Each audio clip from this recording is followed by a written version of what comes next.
Good morning, everyone. I'm here with Richard Norton, and we were yesterday. I was kind of showing him some one of the things that Sister Guru Dan and Sister Benny shared with me about doing single punches, and why after all these years, I'm appreciating doing single things right in combinations. Even though I'm a strong believer in combinations, but as teachers, they were sharing with me why it's so important to do a passive jabs by itself, passive crosses by itself, passive left hook by itself, left elbow, right elbow.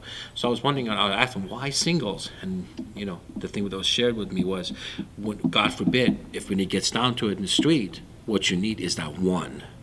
This is not a sparring match. So if it takes more than 10 seconds, then you're sparring with him, and that's not really a fight.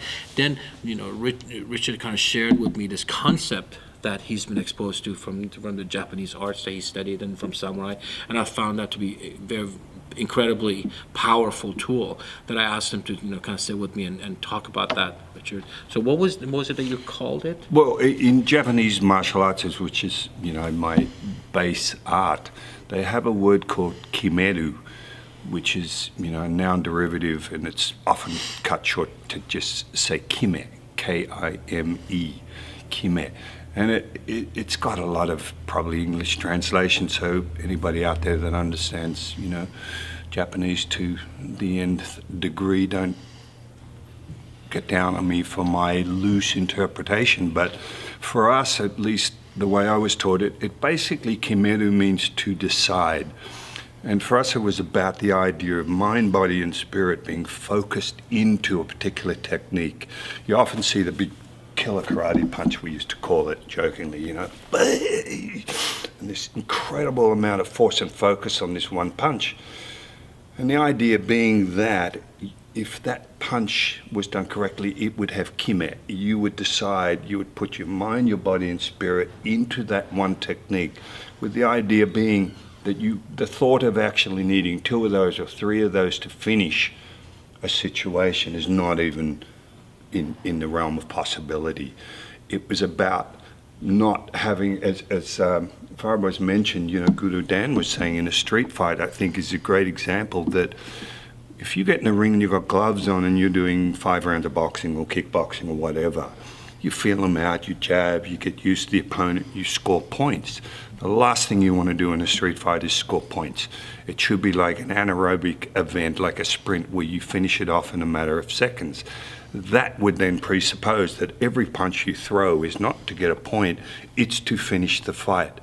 And that deciding, that spiritual and intent, that mind, body, spirit, that every technique is meant to have a very, very particular result is kind of what Kime is about.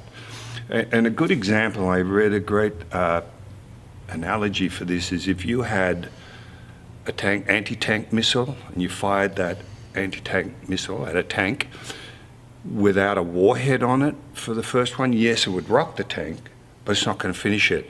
Think about that same anti-tank missile with an exploding warhead on it and the damage it would do.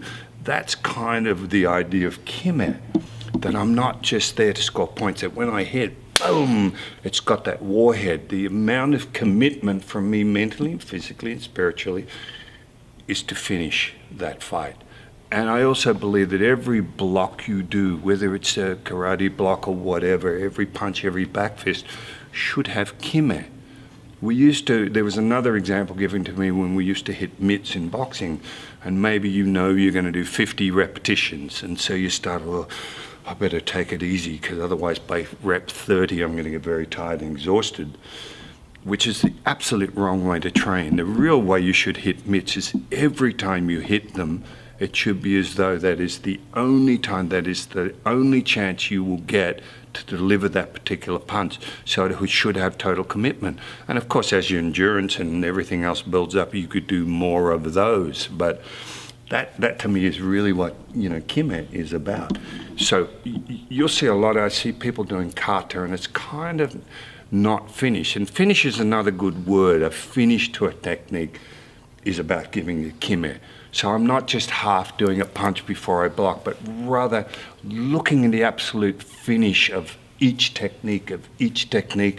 How am I holding my fist, my thumb position, my wrist position, all of that finish is about Kime. It's about excellence, and it's about not accepting mediocrity in any of the techniques you throw. Right. So, Well, I found the concept so interesting, especially being a school owner, to be able to share some of these concepts that are so old, been around, and they're principle based. They're not man made. It's not like we got up this morning and we said, "Oh, I'm going to make this thing," right?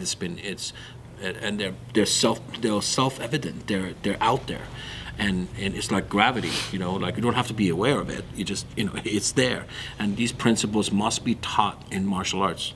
And some of these more traditional stuff. But I love the Kime. Even though we were doing the punches, now I have a concept to stick to it, right?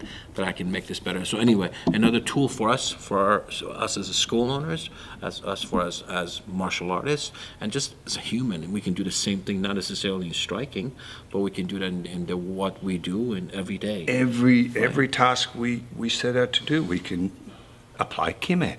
We can decide to do it to the best of our ability, not be distracted and multitasking, so a very little focus that's applied to whatever that task is. And Right, exactly. and I think it's particularly needs to start with martial arts in that white belt stage, that fundamental stage of a stance. You can argue, well, how effective is, say, Zen Kutsadachi, we used to call it, whatever. That's not the point. The point is that perfection of movement, of your mind instructing your body to perform a technique exactly as instructed, not one time, but every time you do it. And that striving for excellence, giving that mind-body commitment, I believe will transcend in so many other things you do and things you want to achieve in your life. What a great thing, especially at the time we live right now. All the kids, and all the adults are. We don't want to know what's going on right now. We want to know what else is going on. So there's the phone. There's social media, and always going on. And to be able to be in the moment to think about one thing at a time, I think we have the tools to teach that. People don't have to go to sit down in a psychologist's office or whatever for an hour and pay all this money. We have that opportunity as teachers, but we must do it first. We be an example, and people will see that and they'll know there's something different, and they come on the mat. And ultimately, that's what we do as martial artists. It doesn't matter what style we do, but principles are. And I love this principle. I think there's something I want to stick to, the whole idea of us doing the single punches, but now have a thing to go with it, right? And I just finish off, and again, I can't stress enough, it's about the beginning for a student. It's like the way you walk on the mat. If you do line up and you bow, it's not being like this. It's just being aware of every aspect of your body, deciding about structure.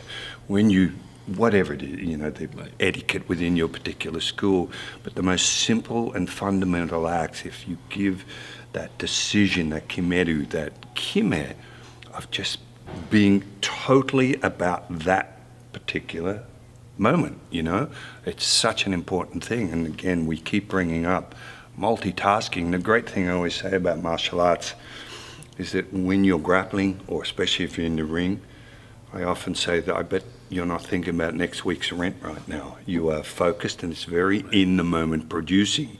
So again, fundamentals and everything, it's good. It's good for the mind body. One wonderful concept. I'm glad we had a time, and thank you for the lesson yesterday. I was trying to share something with him, and I got into a whole new thing that's was much better. So it worked out for me the best. So thank you everyone for sharing this I had with us. to one up him. It's Absolutely important for me to do that.